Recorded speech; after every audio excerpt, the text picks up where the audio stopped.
Les Beaux Jours, le podcast des frictions littéraires.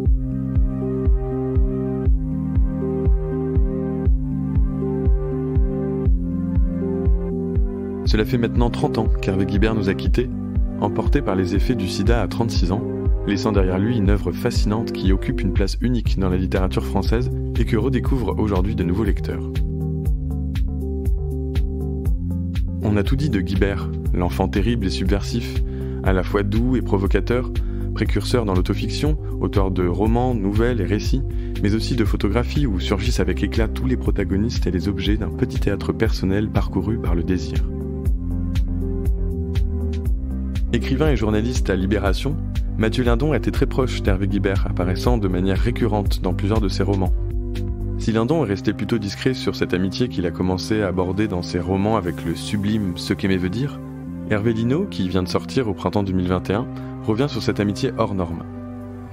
Autre compagnon de route d'Hervé Guibert, le photographe Hans-Georg Berger partageait avec lui sa passion pour l'image et a réalisé parmi les plus beaux portraits de l'écrivain. Animé par Tufik Kakem et enregistré en public le 18 juillet 2021 au Mucem à Marseille, lors de la 5e édition du festival Aux les Beaux Jours, l'entretien de Mathieu Lindon commence d'ailleurs par une question sur le rapport d'Hervé Guibert à la photographie.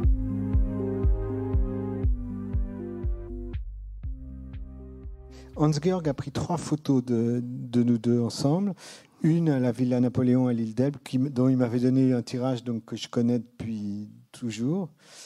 Et celle-ci, qui était dans le livre, et une 3e que j'aime beaucoup aussi, où on est comme 2 points dans le paysage qui est derrière l'Ermitage à Santa Catarina. Mais là, je trouvais que c'était comme si on allait partir chacun de son côté, au contraire, comme si on était fâchés. Et que... Sauf que vous avez ce petit sourire et vous fixez le photographe, alors que Hervé Guibert, lui, il est en train de jouer.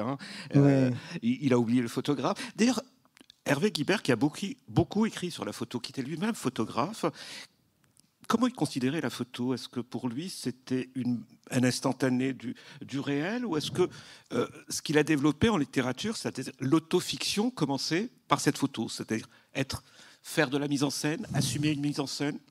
Je suis mal à l'aise pour répondre à cette question. En fait, d'une façon générale, si je peux développer d'une façon générale, j'ai fait ce livre en tâchant de ne pas parler véritablement des livres d'Hervé. De la même manière que j'avais fait un livre biographique autour de Michel Foucault qui s'appelle Ce qu'aimer veut dire, où je parle de Michel Foucault sans me mêler de son travail, de son œuvre, de sa philosophie. J'ai voulu parler d'Hervé sans parler vraiment de son travail, du moins sans avoir d'opinion sur son travail ou de faire de critique de son travail, parce que c'est une position qu'on peut trouver à la fois humble ou prétentieuse, qui est de dire j'ai envie de parler que de choses dont moi seul peux parler, et parce que c'est notre relation. Et alors avoir une opinion critique, c'est à la portée de tous les gens qui ont lu son travail ou qui ont vu son travail pour la photographie, et j'ai pas envie d'entrer en concurrence de ce point de vue, et a fortiori sur la photo, parce que je ne peux pas dire que ce soit ma spécialité. Je m'amusais avec lui d'avoir aucune compétence. Lui-même s'amusait du fait que j'étais un modèle lamentable parce que ça me mettait immédiatement mal à l'aise qu'il veuille prendre une photo. Et donc... Mais pas lui. Lui, il était plutôt à l'aise. Il y arrive, oui. Ouais. C'est son truc. Mais je trouve qu'il a inventé Bon, il a commencé avec La mort propagande comme premier livre. Ensuite, il fait Suzanne et Louise, dont il y aura une lecture, je crois, après, qui est un roman photo, c'est-à-dire où il prend les photos de ses grands-tantes et il écrit le texte, qui est un texte écrit à la main qu'il photographie lui aussi. Mais ensuite, son premier livre qui paraît chez Minuit, ce qui est important dans notre relation, puisque c'est mon père qui s'occupait des éditions de Minuit à l'époque, et L'image fantôme. Et L'image fantôme est... d'une certaine manière, enfin, je ne veux pas faire de la prétérition après avoir dit que je ne parlerai de rien en parler, je vais juste dire ça. Je trouve ce qui, pour moi, dit quelque chose de son travail littéraire et photographique. L'image fantôme est un autoportrait photographique, mais où il a fait l'économie des photos, quand même. Ouais. C'est la photographie, le thème, c'est à travers la photographie qu'il fait son portrait, mais sans photo quand même. Mais vous le retrouvez, le Hervé Guibert que vous avez connu, que vous avez aimé à travers ses photos, Mathieu Lindon? À travers ses photos à lui ou à travers... À travers les photos de Hans. Oui, bien sûr, je retrouve quelque chose de lui ou de nous dans ces photos-là, mais oui, bien sûr. Et comme je le retrouve lui dans ses propres photos, même, je veux dire, dans celles qu'il prend, pas dans les autoportraits, dans des images. Comment vous le retrouvez dans les photos que Hervé Guibert prend lui-même? Je ne sais pas, parfois je me souviens d'instants et parfois je me souviens de récits parce que il en parlait, quoi, aussi. Enfin, oui, ça m'évoque les personnages, ou les personnes plutôt, les personnages, parce que pour ses lecteurs, ils sont là dans ses livres, et pour moi aussi, que je suis un lecteur, ils sont là dans ses livres, et les personnes aussi, parce que je les ai connus hors de la littérature. Comme on verra peut-être, vous aussi bien Thierry, l'ami, que Vincent, dans les lecteurs de... Comment dirais-je, de Voyage avec deux enfants ou de Foot, Vincent et des livres postérieurs connaissent. Après cette introduction, je vais vous poser la seule question qui va peut-être vous mettre mal à l'aise, parce que je sais que vous ne voulez pas parler de l'œuvre littéraire d'Hervé Guibert, Mathieu Lindon, mais ça fait tout juste 30 ans qu'il nous a quittés, Hervé Guibert, ouais, bientôt. Je suppose que les gens qui sont là aujourd'hui, le public, ont soit lu Hervé Guibert, soit lu Hervé Guibert et connaissent la relation que vous avez eue avec Hervé Guibert. Mais supposons qu'il y ait une personne ici qui n'a pas lu Hervé Guibert, qui ne sache rien de votre relation. Mathieu Lindon, vous qui, en plus d'être écrivain, vous êtes journaliste, comment le présenter, l'écrivain Hervé Guibert?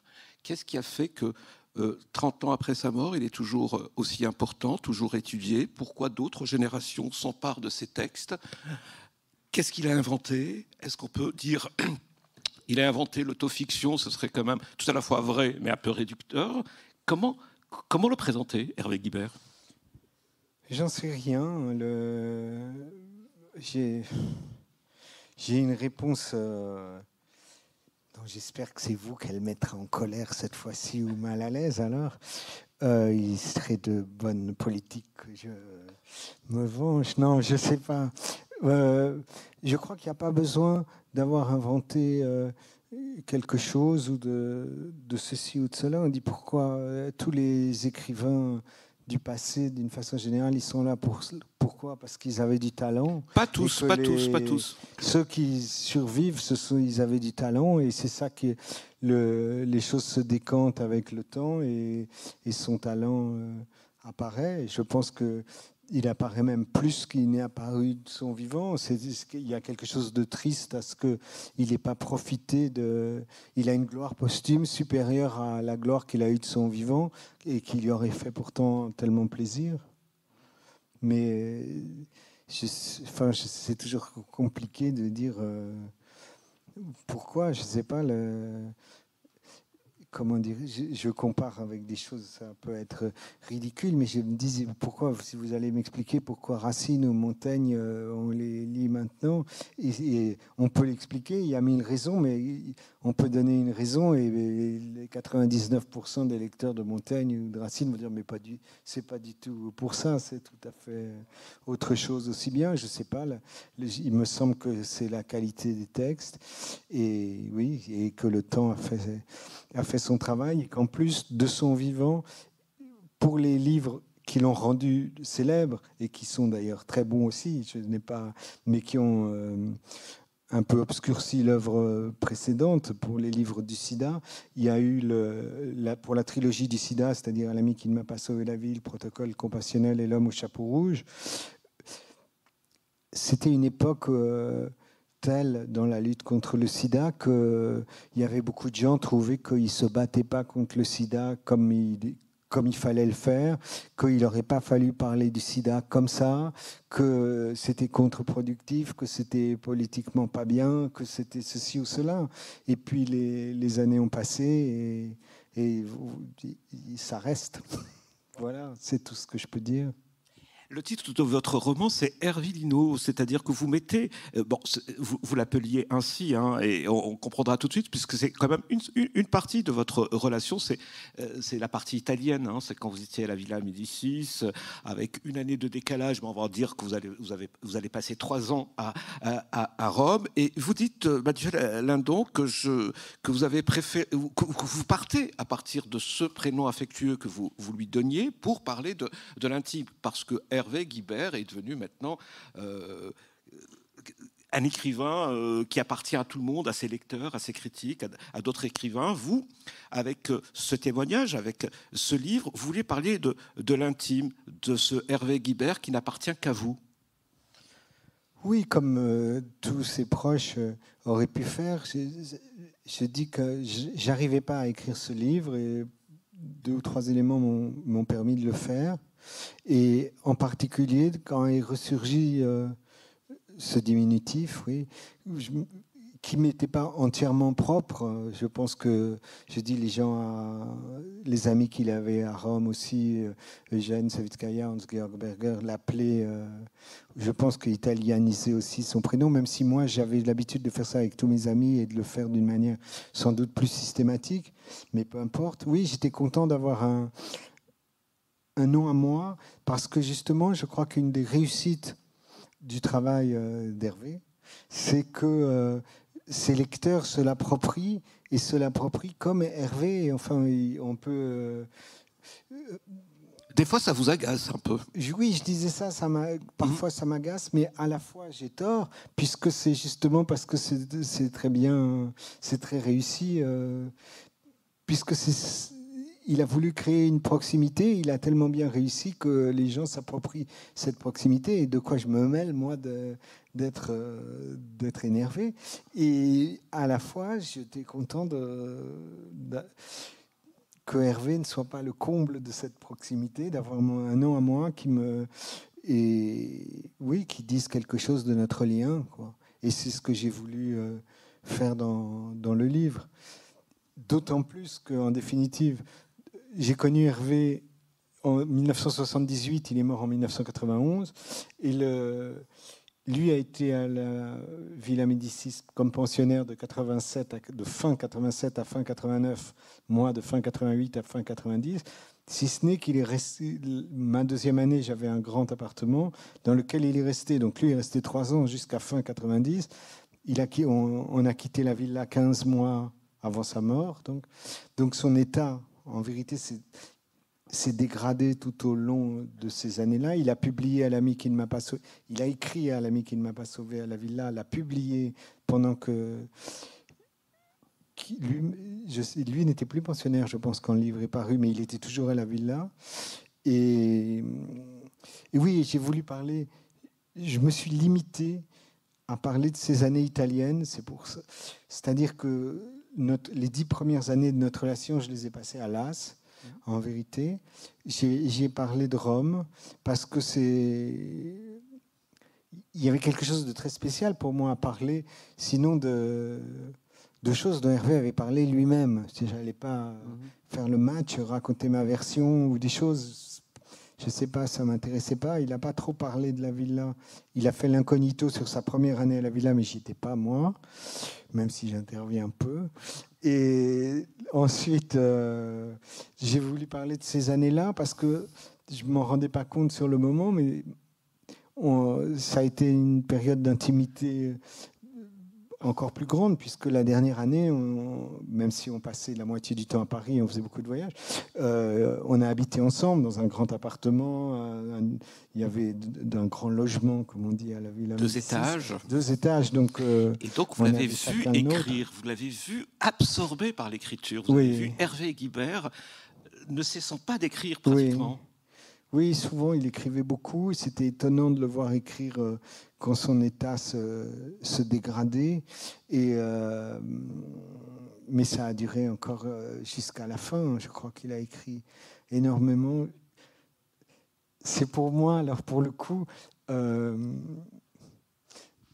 ne sais pas, dans les Lettres à un jeune poète de Rilke, le jeune poète lui demande pourquoi, comment faut-il écrire, quel état, et Rilke lui dit c'est la nécessité. Et ça m'a amusé parce que maintenant, la nécessité, je trouve, c'est une tarte à la crème de tous les écrivains. Il y a personne ne va à la télévision sans dire j'ai pas pu m'empêcher, c'était nécessaire, j'ai eu senti qu'il fallait. Le livre s'est imposé à moi. Oui, voilà. Et moi, je me dis, j'ai connu Michel Foucault qui a terminé son livre, qui n'a pas absolument terminé ses livres, mais qui était mourant et qui continuait à travailler. Et Hervé Guibert, jusqu'au moment où, qui pesait je ne sais combien de kilos, c'était effrayant, qu'il avait besoin de ses mains pour soulever ses jambes quand il était assis, dans l'espoir de se lever si on l'aidait, et qui continuait à écrire. Et il y a certaines nécessités qui ne me semblent pas à la hauteur de celle-là. Ce que vous venez de dire, Mathieu Lindon, n'est pas dans votre livre. Ce côté très grave, c'est-à-dire, et vous faites passer ça des fois même par l'humour, quand vous dites « j'ai grossi durant mon séjour à la villa parce qu'il fallait que Hervé Guibert se nourrisse et qu'il mange parce qu'il était très affaibli », le drame passe par une anecdote qui nous arrache un sourire.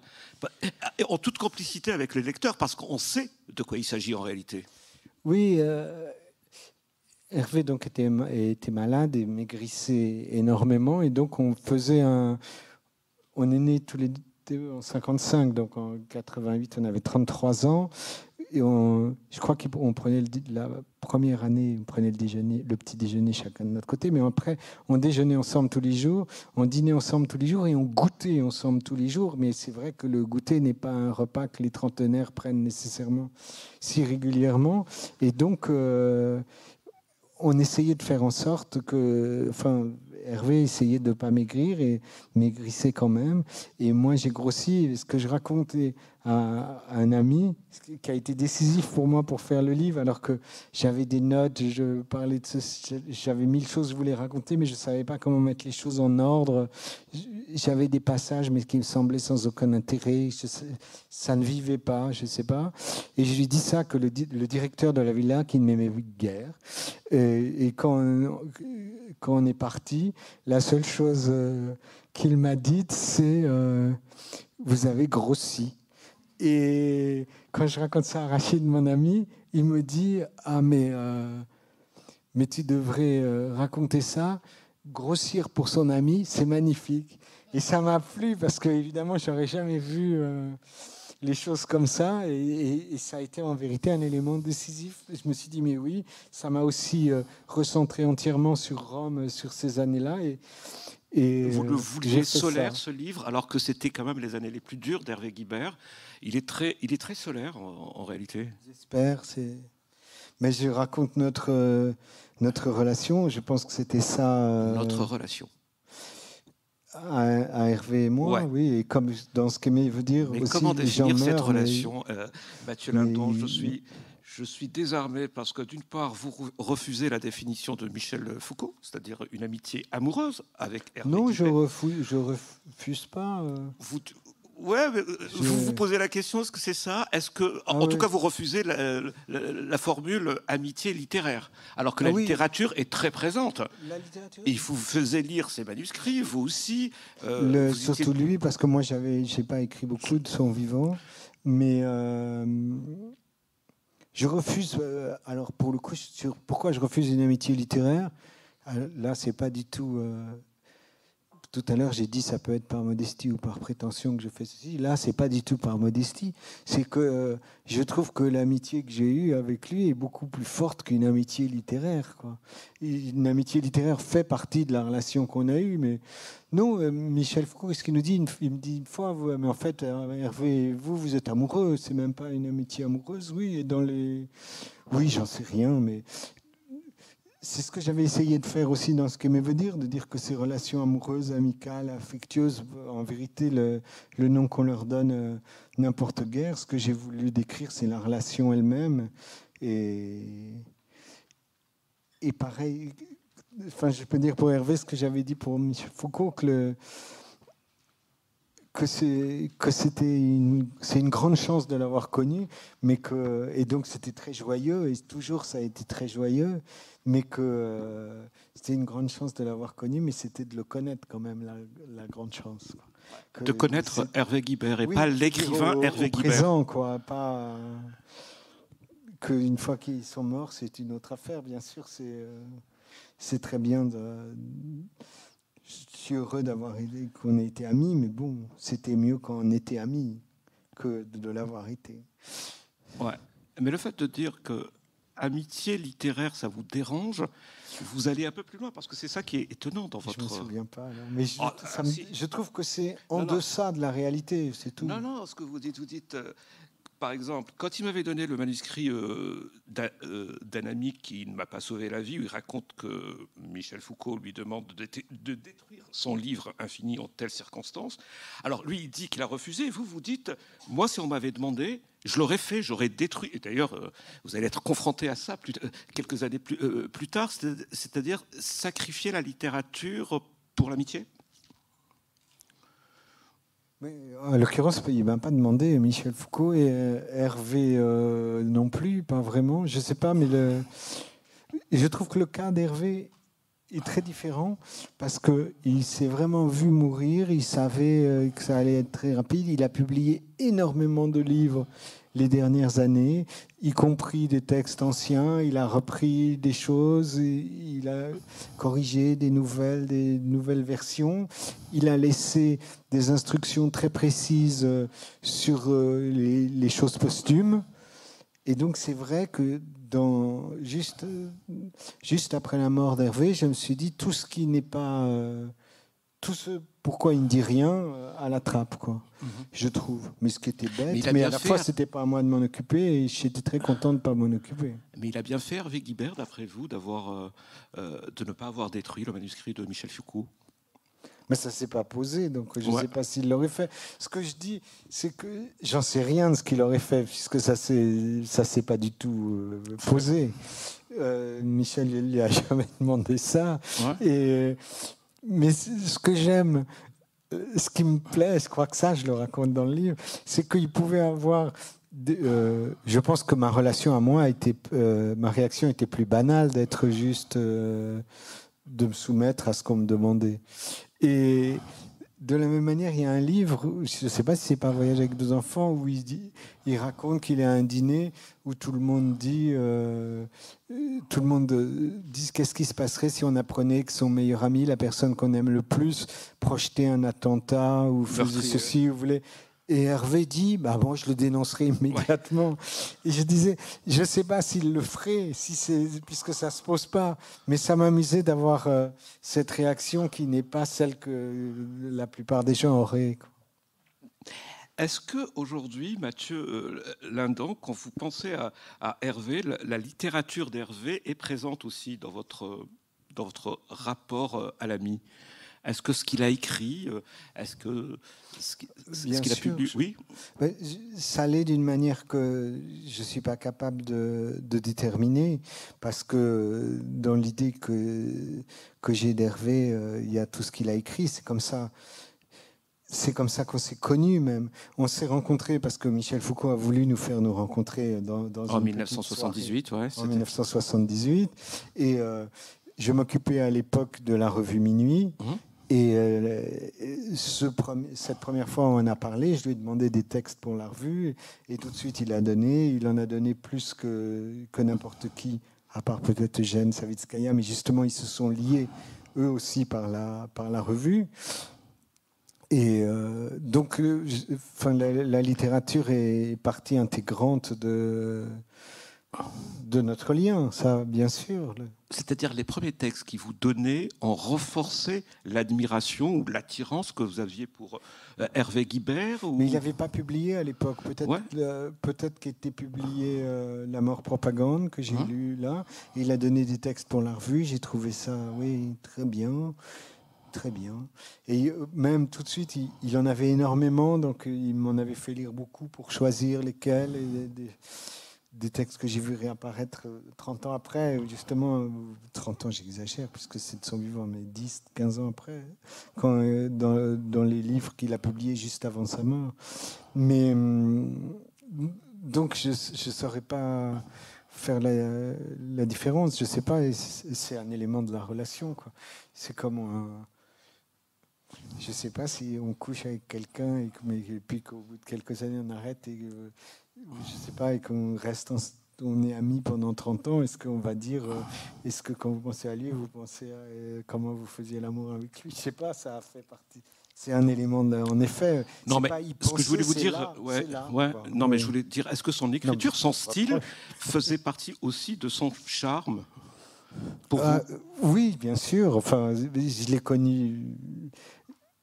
Je l'ai connu par là. Ça a tout de suite été une intimité plus grande de lire ces textes inédits que à une époque où je l'avais vu une fois à une soirée, même si on s'est tout de suite revus. Mais oui, bien sûr, ça a été un élément de la relation, oui. C'est très difficile pour deux écrivains d'être amis comme ça si l'un méprise le travail de l'autre. Non, il faut en passer par là, oui.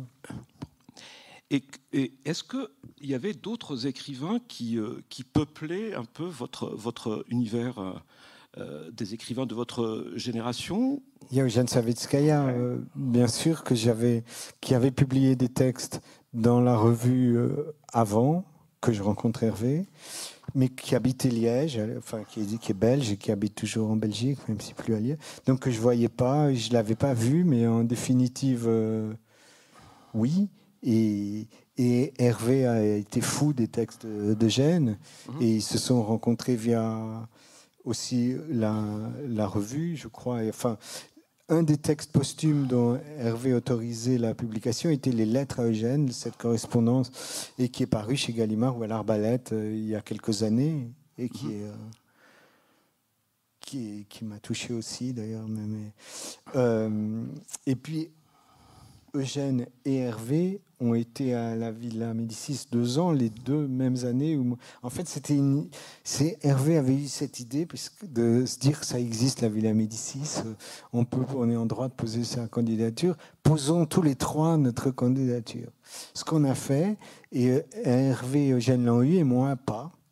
Mais ce qui, d'une certaine manière, a été très bien, et en particulier pour Hervé, puisque moi, je l'ai eu pour 2 ans aussi, mais l'année d'après, de sorte que, ce que je disais tout à l'heure, il a pu rester une 3e année, mais il y a eu une année où on était présents tous les 3, Eugène, Hervé et moi. Et vous avez foutu le bordel, on peut le dire, Mathieu Lindon. Hervé et moi, Eugène, pas, je sais pas, était plus... Je sais pas, mais Hervé avait foutu le bordel avant mon arrivée, la première année, quand même, il avait eu la peau du secrétaire général, je crois, qui avait l'air de quelqu'un de spécial au demeurant. Ouais. On a foutu un petit, je sais pas, on était toujours... Oui, on avait un côté rieur et déconnant. C'était le côté rebelle ou le côté joyeux, bordélique? Oui. On va à la Villa Médicis, mais on va à la Villa, mais on rentre pas dans les codes académiques de la Villa. C'était quoi Non, c'était pas aussi réfléchi que ça. On avait une relation qui a toujours été déconnante, et donc malgré la maladie, on a gardé ce côté rieur et joyeux. Et bête, enfin, je crois que sur une des premières dédicaces, Hervé, pour notre bêtise si joyeuse, il dit ça, et ça correspondait tout à fait à notre lien immédiat, non, on trouvait, je sais pas, là, on a été prétentieux aussi. On disait, je sais pas, on trouvait qu'il y avait des pensionnaires qui étaient nuls, d'autres qui étaient bien. Donc on trouvait pas que c'est comme tous les prix, toutes les choses. On peut pas se targuer d'une chose. Il y a toujours des gens très bien qui les ont et des gens pas bien qui les ont. Donc on peut pas se vanter d'un truc comme ça. On était à la Villa, on en profitait, c'était formidable. C'était quand même, c'est un endroit magnifique. On était payés, c'était merveilleux. On était ensemble. On faisait ce qu'on voulait, mais à la fois, on s'occupait pas vraiment de l'administration. Et à la fois, je crois que l'administration ne demandait qu'une chose, c'était de ne pas s'occuper des pensionnaires. Donc de ce point de vue, on était plutôt, je pense, bien considérés pour le coup. On va voir quelques photos de Hans-Georg Berger, donc, et je vais vous demander de les commenter. Mathieu Lindon, mais d'abord, est-ce que cet exercice vous sied, ou vous êtes gêné de revoir ces images? Non, je ne suis pas gêné de les revoir. En plus, c'est des photos d'Hans-Georg que j'aime beaucoup, et Hans-Georg et ses photos, mais avec qui j'étais moins proche. Mais les photos, je les connais surtout parce qu'il a publié un livre l'année dernière, mais dans la plupart, enfin beaucoup, j'ai rien à y voir, si ce n'est que j'en connais les protagonistes, comme là, mais même, oui, vous y êtes là. Thierry et Vincent. Mais c'est surtout que déjà, je suis pas chaud pour parler de littérature, alors que à tort ou à raison, je me flatte d'avoir une compétence. Je ne m'en flatte pas pour la photo, donc voilà. Mais c'est plus, je pourrais peut-être raconter des histoires. Oui, là. Voilà. Là, c'est ce qu'on appelle l'atelier de Balthus, c'est-à-dire une pièce qui était l'atelier de Balthus. On se rappelle, la Villa Médicis était tombée complètement en désuétude avant que Malraux, ministre de la Culture, la remette un peu au goût du jour. C'était les prix de Rome étaient devenus un modèle d'académisme. Balthus a été nommé directeur. Il a ouvert à de nouvelles disciplines, dont la littérature. Je crois au demeurant que le terme même de prix de Rome est maintenant improprement associé aux pensionnaires, que depuis Balthus, on n'est plus prix de Rome, mais j'en sais rien. Donc j'en sais rien de sûr. Là, c'est dans l'atelier de Balthus, et Hervé avec Vincent. Bon, Vincent, pour les lecteurs d'Hervé, c'est un personnage un peu mythique, je pense. Moi, je l'ai vu pas mal parce que je m'entendais bien avec lui, et que malheureusement, des éléments toxicologiques ont fait qu'on a eu une relation sans doute plus proche qu'avec d'autres amis d'Hervé. Je ne l'ai jamais vu à la villa, mais il a été quand même présent à la villa, d'une part dans nos conversations, et d'autre part parce que Hervé avait acheté un grand tableau. Hervé avait un logement qui était un duplex juste pour la chambre, mais qui avait une hauteur sous plafond considérable, et c'était un très grand tableau vertical et d'un moine. Et la première fois où j'ai été chercher Hervé, là, entré dans l'appartement, et que je l'ai vu, j'ai dit frère Vincent, quoi, tellement je trouvais qu'il ressemblait en fait à Vincent, et ça nous est resté. Je trouve que Vincent, en plus, dit quelque chose du travail autofictionnel d'Hervé d'important. C'est que dans Fou de Vincent, où il remonte des éléments de sa relation à rebours, Vincent commence par mourir d'un saut en parachute raté, et en vérité, tous les lecteurs d'Hervé ont cru que Vincent était mort. Ce qui était faux, mais ce qui est triste comme tout, c'est que maintenant, c'est vrai quand même, il n'est pas mort comme ça, mais il est mort très jeune, il y a déjà un bon nombre d'années, et voilà, ça serait ridicule de dire le texte était prophétique, parce qu'on se risque. C'est pas besoin d'être Nostradamus pour prévoir que quelqu'un va mourir un jour ou l'autre, mais bon, voilà. Mais vous le dites avec le sourire quand même, et toute la gravité. Aujourd'hui, par exemple, les nouveaux pensionnaires de la Villa Médicis, bien sûr, ne veulent qu'une seule chose, c'est d'aller dans la fameuse maison coupée par Hervé Guibert. Ouais. Comment vous réagissez à ça? C'était un bel endroit. Enfin, lui, il est resté les 2 ans là. C'est-à-dire que c'était une maison. Je ne savais pas ce que vous disiez. C'était une maison coupée en 2. Donc, il y a quand même une chose très importante, c'est que il faut bien s'entendre avec les gens qui occupent l'autre moitié. Donc, la première année, Hervé y était avec un ami à moi, d'ailleurs, qui lui avait proposé, je crois, plus ou moins, et ça s'est bien passé. Mais la deuxième année, il a bien manœuvré pour que ce soit Eugène et Karine, sa compagne de l'époque, qui soient là dans l'autre moitié de la maison. Autre cliché. Bon, c'est Thierry, je pense, qui est là. On voit je ne sais pas, Thierry va apparaître dans d'autres photos. On voit le côté, en tout cas, pas naturel des poses. Si il n'y a pas la volonté d'un réalisme à tout prix. Ouais. Mais, comme souvent avec Hervé Guibert, non? Hans-Georg, oui, à voir avec ça, bien sûr. Absolument, oui, absolument. Et pourtant, voilà, cette mise en scène, c'est aussi du réel. C'est un peu l'autofiction telle qu'elle va se développer dans les écrits d'Hervé Guibert. C'est certainement un élément de leur relation aussi, hein, Thierry et Hervé, oui. De jouer avec ça, quoi. Il y a une utilisation... une utilisation de l'art à des fins intimes, quoi. Ce qui est parfait, pas juste pour les lecteurs, aussi pour le créateur. Et vous adhérez à ça?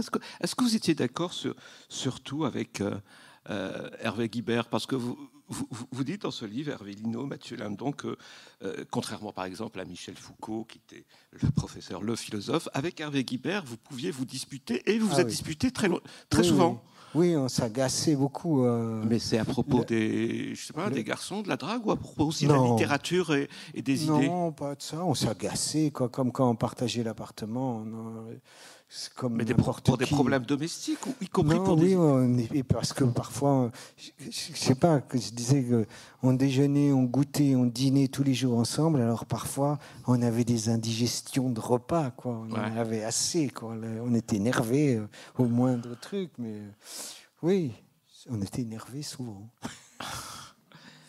Mais pour être un peu plus précis, ce roman est né avec une autre envie. C'est une envie de remettre tous les livres dédicacés par Hervé Guibert. Voilà, on va employer les grands mots, pour les générations futures, pour que ça devienne un élément d'étude de l'œuvre de Hervé Guibert. C'est-à-dire qu'au début, je me suis dit...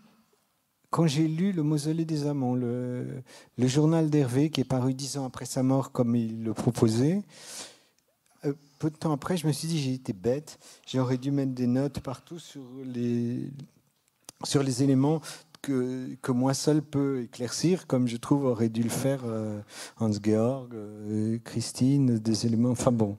Mais je ne l'ai pas fait. Et là, parce que ça pourrait intéresser les lecteurs d'Hervé, et il y a des choses que je suis le seul à savoir et qui seront perdues à ma mort. Et je me suis dit, quand j'ai toutes ces dédicaces qu'Hervé m'a faites au fil des années, donc depuis 1978, le seul livre non dédicacé, c'est La mort propagande, parce que je ne le connaissais pas encore, de quelques mois. Et je vais commenter ces dédicaces qui sont bourrées de private jokes, donc c'est absolument incompréhensible. Et même certaines private jokes sont devenues incompréhensibles pour moi, je dois dire. Et bon, j'avais fait ça, et j'avais voulu le faire d'une certaine manière pour des universitaires, pour des étudiants.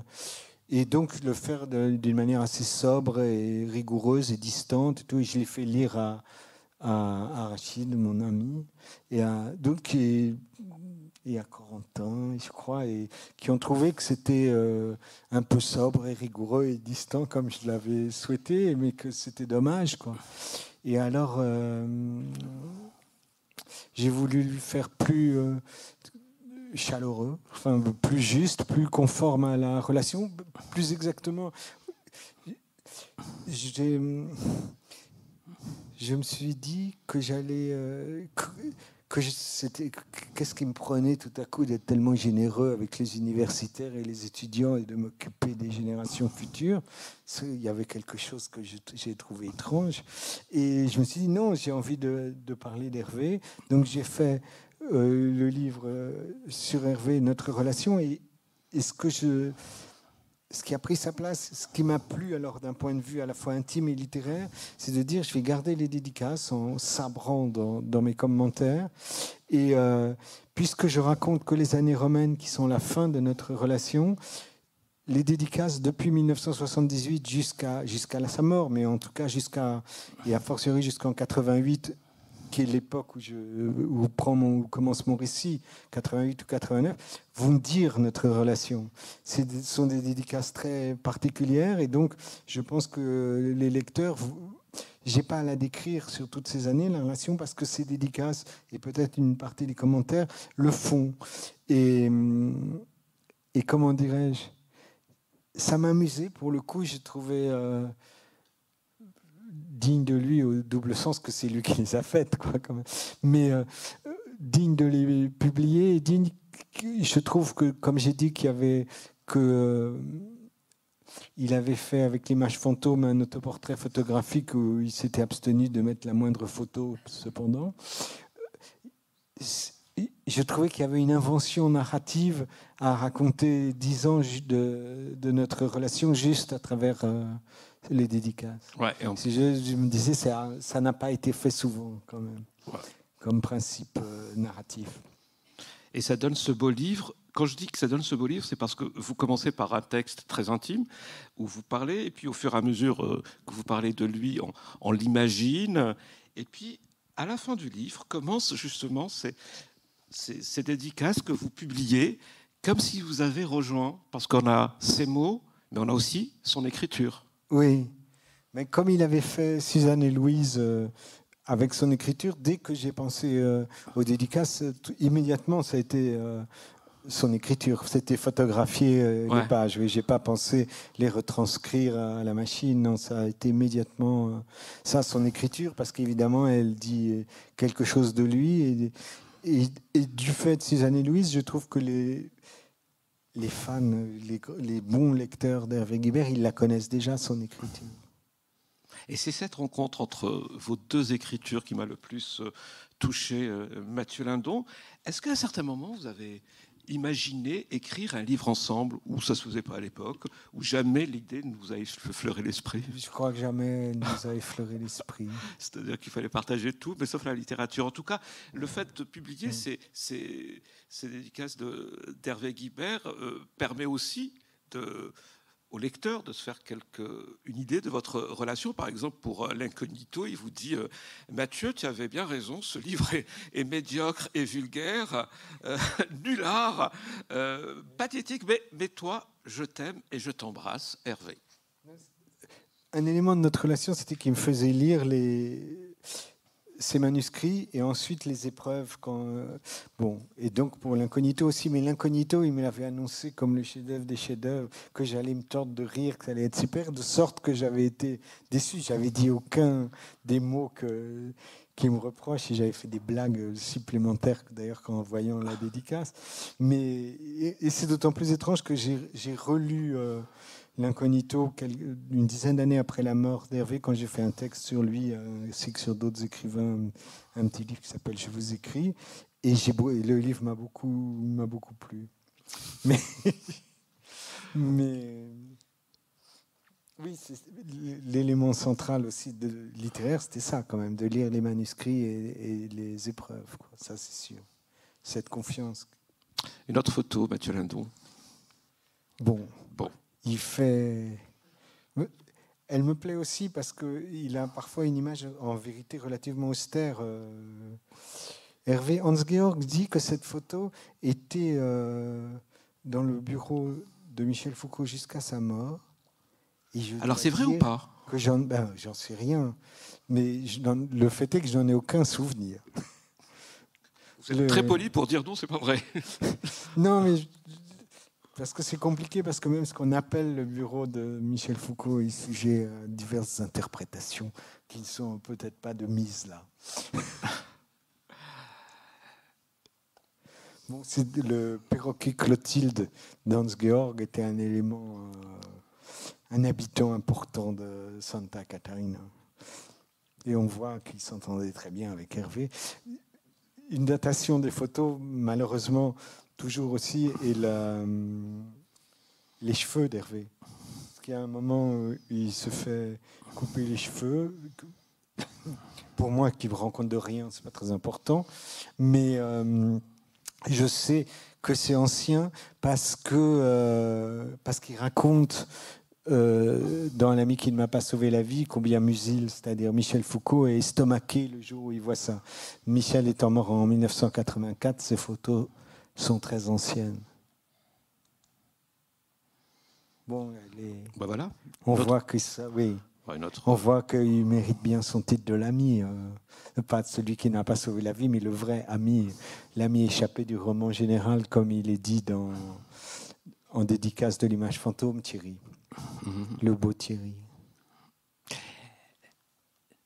Avec le recul, vous dites que ça a été dur pour vous d'écrire sur Hervé Guibert, pas seulement parce que c'était votre ami Mathieu Lindon, mais parce que écrire sur quelqu'un, c'est quelque chose qui vous est presque impossible. Oui, je trouve que ça n'existe pas. J'ai le sentiment de ne pas avoir écrit sur Hervé. J'ai raconté quelque chose d'Hervé et moi, mais comme j'ai raconté dans ce qu'aimait veut dire quelque chose de mon père et moi, de Michel Foucault et moi, et d'Hervé et moi. Hervé était déjà très présent. Mais oui, sûr, c'est pas un sujet, Hervé. Enfin, j'ai pas fait une étude universitaire. Je parle de quelque chose de la vie et de la vie qu'on a eue tous les deux ensemble, de ces moments-là. Donc, c'est pas écrire sur, c'est écrire lui et moi. Et dans votre processus d'écriture, le temps passé, les 30 ans qui nous séparent de la mort d'Hervé Guibert, comment ça joue dans votre écriture? Est-ce que ça joue? Je ne sais pas. Il y a beaucoup de choses pour lesquelles je crois que je suis assez vif. Et il y en a d'autres pour lesquelles je ne suis pas vif du tout. Mmh. Et pour écrire sur mes amis morts, je ne suis pas du tout vif. Il a fallu 25 ans après la mort de Michel Foucault pour que j'y sois vraiment dans le livre qui est paru 27 ans après, je crois. Pareil, Hervé, le livre est paru 29 ans après sa mort. Mais même mon père, quand je parle dans ce que vous dire, il a fallu 10 ans, alors que mon père, j'étais plus familier depuis plus longtemps quand même. Et je sais pas, c'est comme ça. Il faut que je crois que oui, peut-être je dis ça. Oui, ce qu'il faut, c'est que j'écris sur la joie de les avoir connus. Et pour que la tristesse de la mort soit estompée et que ne demeure que la joie, il faut que du temps ait passé, quoi. Mmh. Je pense que c'est ça. Vous l'avez écrit quand, Hervé Lino, Mathieu Lindon? Est-ce qu'on était déjà en confinement? Est-ce qu'on était déjà confronté à la pandémie? Non, avant. C'était avant? Oui. Comme quoi, le hasard. Non, mais parce qu'à certains moments, vous dites que, quand vous parlez de vos voyages à Rome, vous dites que Hervé allait à Rome en train de nuit, le Palatino, et comme j'habitais à côté de la gare de Lyon, souvent dîner tôt au Train Bleu, le restaurant de la gare au cadre somptueux, mais jamais nous nous fîmes prendre tous les deux le train l'année suivante. Bref, tout ça pour dire, quand je fus pensionnaire à mon tour, c'est-à-dire l'année d'après, Nouvelle Frontière avait ouvert une liaison Paris-Rome via Corsair, meilleur marché et plus commode, et vous allez utiliser plus que ça. Oui. Et c'est incroyable parce que vu du balcon de notre pandémie pour voir cette autre époque, on se dit, s'il a écrit cela, c'est aussi pour nous rappeler qu'il y avait cette rupture qu'on prenait de l'arrivée de ces vols low cost et tout ça, oui, qu'on est en train de remettre en cause aujourd'hui avec cette nouvelle pandémie. Oui, en fait, l'élément important c'est que le comptoir de Corsair de Nouvelle Frontière était près de la place du Peuple, près de la villa, et Hervé avait sympathisé, et moi à sa suite, avec une des filles qui s'en occupait, qui parlait français et tout, et avec qui on était devenus amis, et donc qu'on voyait de temps en temps, comme ça, indépendamment des voyages qu'on faisait. Et donc, on n'a plus voyagé qu'avec Nouvelle Frontière, avec des éléments grotesques que je peux raconter aussi. Mais elle, oui. Mais je n'avais pas fait le lien avec la pandémie. Mais c'est vrai aussi que c'était le début de trucs low cost. On arrivait dans un aéroport qui n'était pas commode. Mais...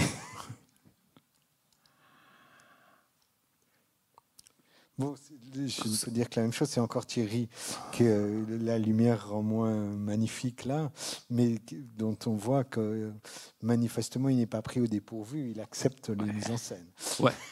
Et que Hervé Guibert est un metteur en scène, oui, y compris quand c'est pas lui qui prend la photo. Oui, mais c'est un élément central aussi parce qu'il aurait adoré faire du cinéma, il n'a pas pu le faire, et c'est aussi, je pense que 10 ans plus tard, 20 ans plus tard, il a fait ce film La pudeur ou l'impudeur sur sa maladie ou même sur sa mort.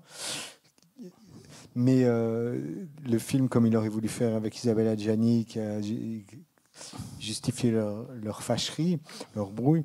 Je pense que 10 ans plus tard, un écrivain avec le succès qu'il a eu n'aurait eu aucune difficulté à le faire, alors qu'à l'époque d'Hervé, c'était impossible encore. Comment vous réagissez quand vous lisez des articles qu'on publie aujourd'hui sur Hervé Guibert? Il y en a eu pour marquer les 30 ans de sa disparition. Comment vous réagissez? C'est-à-dire que vous dites c'est d'autres histoires que la mienne, c'est d'autres perceptions que la mienne. Vous êtes plutôt content, vous êtes plutôt... Oui, mais j'ai pas... C'est le 27 décembre de cette année, ça fera 30 ans qu'il est mort. Je sais pas, il y a eu des choses, en vérité, il me semble que même qu'une image iconique est le plus fort. Enfin, Le Monde, à l'occasion de la sortie de mon livre, le magazine du Monde, avait fait quelque chose où l'œuvre littéraire, l'œuvre était en fait passée sous silence, en gros. C'était pas le thème. Les Inrecuptibles avaient fait quelque chose que j'ai trouvé super, mais je sais pas, je me rends pas compte. Mais bien sûr que mais en tout cas, j'ai pas à me mêler, quoi. Je sais pas. Bien sûr que ce sera un autre, puisque personne n'a eu la relation que j'ai eue. Enfin, évidemment, et que les gens qui n'ont pas mon âge, enfin, je sais pas. C'est comme, comment dire. On me dit parfois, vous vous rendez compte que si il était vivant, il aurait 65 ans. Et je dis oui, quoi, c'est mon âge, alors je ne trouve pas ça tellement extraordinaire d'avoir 65 ans. Ça, c'est pas non plus concurrencer Jeanne Calment. Enfin, non, voilà, oui, il aurait 65 ans. Mais aujourd'hui, quand on vous parle, quand on vous demande de parler d'Hervé Guibert, vous êtes dans quelle situation? Vous êtes plutôt gêné? Vous préférez ne pas répondre? Mais je l'ai fait pour la sortie de mon livre, sinon je ne le fais pas très volontiers, parce que je sais, comment dire, je n'aime pas faire des choses comme ça, comme je parlais de Michel Foucault, parler de mon père, ou de parler d'Hervé, pour dire des personnes célèbres dont on peut me demander de parler parce que j'étais proche. Parce que, ou quand des gens veulent faire des biographies, de m'interroger, tout parce que je me dis, moi, j'écris des livres, alors je suis pas... Plutôt que d'écrire des choses, j'aime mieux maîtriser tout de A à Z. Donc, j'aime mieux écrire moi ce que j'ai envie de dire, j'aime mieux l'écrire moi, et comme ça, c'est exactement ce que j'ai envie de dire qui sera dit. Mais c'est le propre... à la sortie d'un livre, c'est une chose différente. Et en vérité, ça me fait plaisir de le faire aussi, dans la mesure où maintenant le livre est là. Donc ce que je veux vraiment dire, c'est là. Et ce livre, vous l'avez écrit comme tous les autres livres, ou vous avez quelque chose de particulier dans votre façon de l'écrire? Je pense que presque tous, quand même, tous ont quelque chose de particulier. Mais là... J'avais beaucoup de notes, parce qu'il y a des choses de souvenirs, mais même des notes idiotes. J'avais gardé depuis mon retour de Rome, je ne sais pas, j'avais gardé la liste des restaurants où on allait, comme on déjeunait, on goûtait, on dînait tous les jours, on allait dans beaucoup d'endroits quand même. Et même si on avait un côté obsessionnel parfois. Et je sais pas, c'était un truc bizarre quand une des premières choses que j'ai écrites, sinon la première, c'est la liste des restaurants, de dire il y a ce restaurant-là, on mangeait ça, on faisait ça, enfin des choses qui n'ont pas l'ombre d'un intérêt. Et a priori, et auquel j'espère j'ai pu donner un intérêt, quoi. Mais pour moi aussi, il y avait quelque chose d'ironique. Je voyais bien dire quoi, la liste des restaurants. C'est quand même extravagant, mais il restait de chaque restaurant une particularité que j'espère j'ai su rendre. Ça, c'est en Égypte. Hans-Georg et Hervé ont fait un voyage en Égypte. En voilà une preuve. Et il y en a une autre qui a un livre... qui s'appelle Lettres d'Égypte, où les lettres que Hervé a écrites en Égypte et n'a pas envoyées à divers destinataires, qui sont les personnes moins Hans-Georg, puisqu'ils étaient ensemble, dont on a parlé, et de photos d'Hans-Georg, et de textes aussi d'Hans-Georg. Donc il a fait une nouvelle version après, qui s'appelle le titre, l'image de soi, enfin peu importe, puisque j'ai peur de bafouiller. Et puis enfin, on va terminer là-dessus, si vous voulez bien, c'est-à-dire l'écriture très présente dans votre livre, Hervé Linaud. Oui, ce que je disais, c'est... Je pense que les lecteurs d'Hervé connaissent son écriture parce que Suzanne et Louise, il écrivait beaucoup à la main, mais il écrivait beaucoup à la machine aussi. Mais c'est vrai, enfin, moi, j'ai le souvenir qu'il écrivait à la main quand il était dans mon appartement, donc en 1990, quand il faisait la chair fraîche. Mais il avait, sinon, il a pris lui-même, d'ailleurs, je crois, une photo de sa machine à écrire. Qui était, ça je vois très bien, sinon dans son appartement de la villa, la bonne place de sa machine à écrire. Il écrivait donc toujours à la main, mais il recopiait même le journal. Moi, il m'avait fait lire des choses longtemps avant le sida même, donc quelque chose de tout à fait différent. Mais j'ai une version tapée à la machine. De toute façon, il reprenait, puisque le journal lui-même, c'était très particulier, puisque des livres entiers, mes parents, Fou de Vincent, proviennent du journal. Ce sont des coupes à l'intérieur du journal. On va ouvrir peut-être le débat en laissant le public poser des questions. Vous posez quelques questions, si vous êtes d'accord, Mathieu Lindon. On y va ?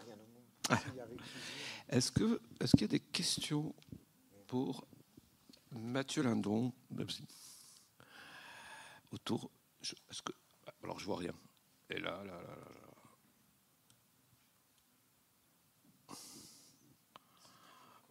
C'est madame ou mademoiselle. Ouais. Merci.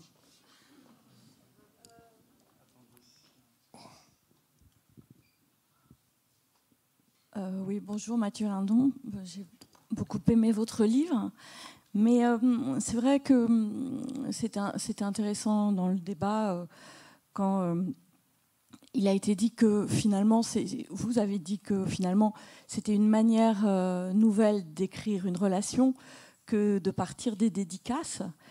Mais c'est vrai qu'au début, quand je suis rentrée dans le livre et que j'ai découvert ces dédicaces, j'ai eu un moment un peu de sursaut en me disant mais c'est très impudique. Est-ce que Hervé Guibert aurait aimé finalement que ces dédicaces, même si, vous l'avez dit aussi, évidemment, il mettait en scène et en mots sa vie.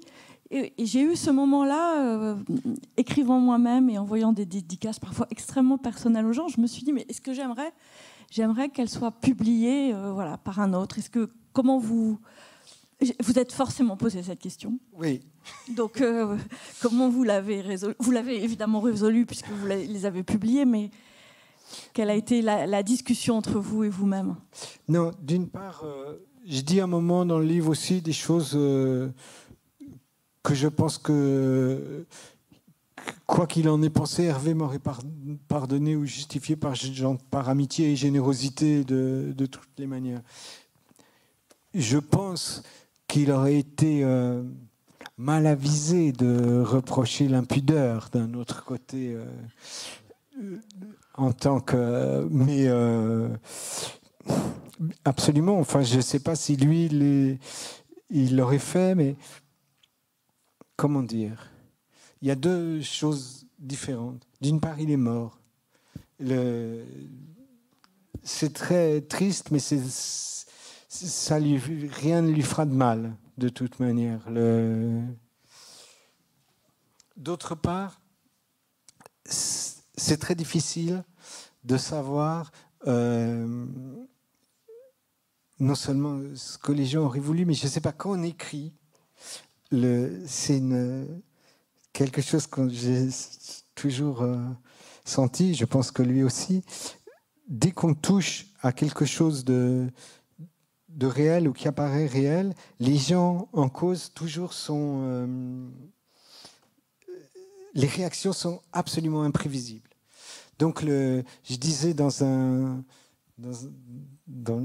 livre de critique que j'avais fait, un peu de récit critique, on peut prendre soin de ne pas vexer quelqu'un, d'essayer de lui faire plaisir. Moi, j'ai toujours, quand j'ai fait un livre dans l'espoir de faire plaisir à quelqu'un, ça a toujours été un fiasco. Quand il y avait une personne qui me disait « Ah, j'espère que ça va lui plaire », ça ne l'a jamais fait. Et quitte à ce que 10 ans après, c'est arrivé, quelqu'un me dit « Ah, j'étais inquiet quand j'ai lu ton livre, mais là, je l'ai relu, je trouve que c'est super. » Pour des points centraux, je ne voulais pas me vanter, j'arrive. Bon. Mais il y a un exemple, je disais, de parler de quelqu'un, on dit on le voit dans telle situation, et je dis il était là avec son pull rouge et le truc. Et la personne qui dit mais comment le pull rouge, tu sais bien que c'est un tel qui me l'avait donné et que depuis qu'il s'est conduit comme ça, jamais plus je l'ai porté et tout, comment tu peux écrire une chose pareille alors qu'on a cru, là vraiment on n'aurait pas pensé mal faire, quoi. Donc, c'est sûr que c'était. S'il avait voulu les publier, il les aurait publiés. S'il avait, mais ça se posait pas. Et rien ne s'est posé. Je sais pas, mais c'est toujours un problème d'évoquer quelqu'un de réel ou que quelqu'un de réel se sente évoqué. Et autour d'Hervé, je pense que c'était même... J'en parle assez longuement dans le livre, de ça, puisque à un moment, il évoque plusieurs personnes et dont il s'est moqué. Il dit « Ah, mais lui a été super et lui, moins. » Je lui disais, tu vas fort quand même de te mêler de comment devraient réagir les gens à toi. C'est déjà bien assez de faire ce que tu fais. En plus, il faudrait qu'ils réagissent de cette manière-ci plutôt que de cette manière-là. Et je me disais, mais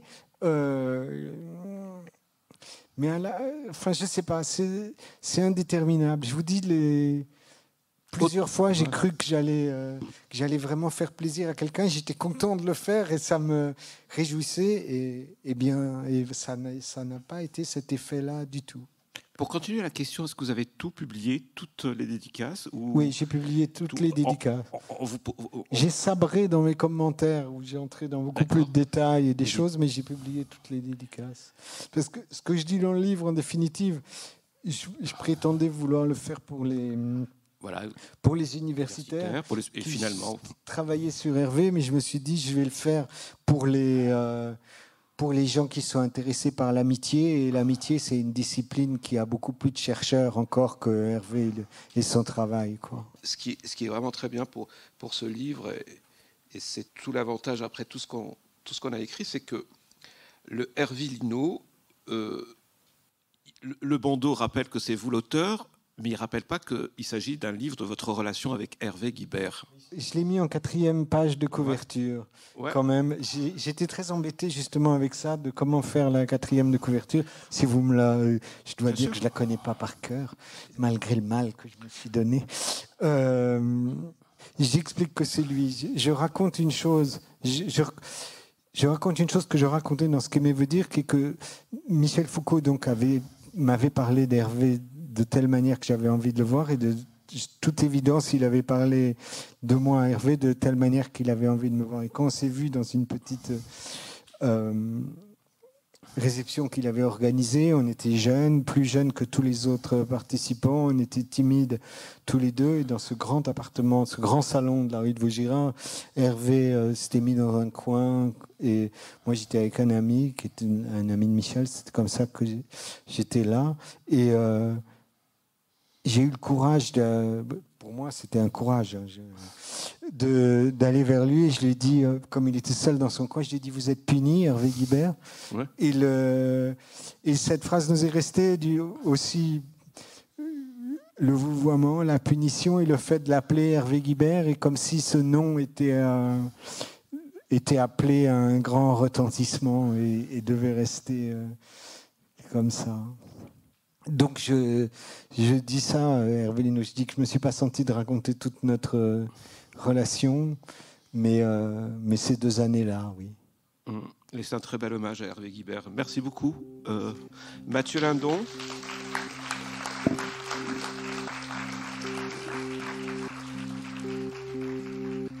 Le festival Oh les Beaux Jours remercie Mathieu Lindon ainsi que Tufi Kakem qui a animé cet entretien. Retrouvez les références bibliographiques des auteurs dans le descriptif du podcast. Pour ne manquer aucun épisode des Frictions littéraires, abonnez-vous à ce podcast sur toutes les plateformes habituelles. La 6e édition du festival Oh les Beaux Jours aura lieu du 24 au 29 mai 2022 à Marseille. Montage Clément Lemarié. Voix Benoît Paqueteau. Musique The Unreal Story of Floride by Fred Nefché and French 79. Un podcast produit par Des Livres comme des Idées.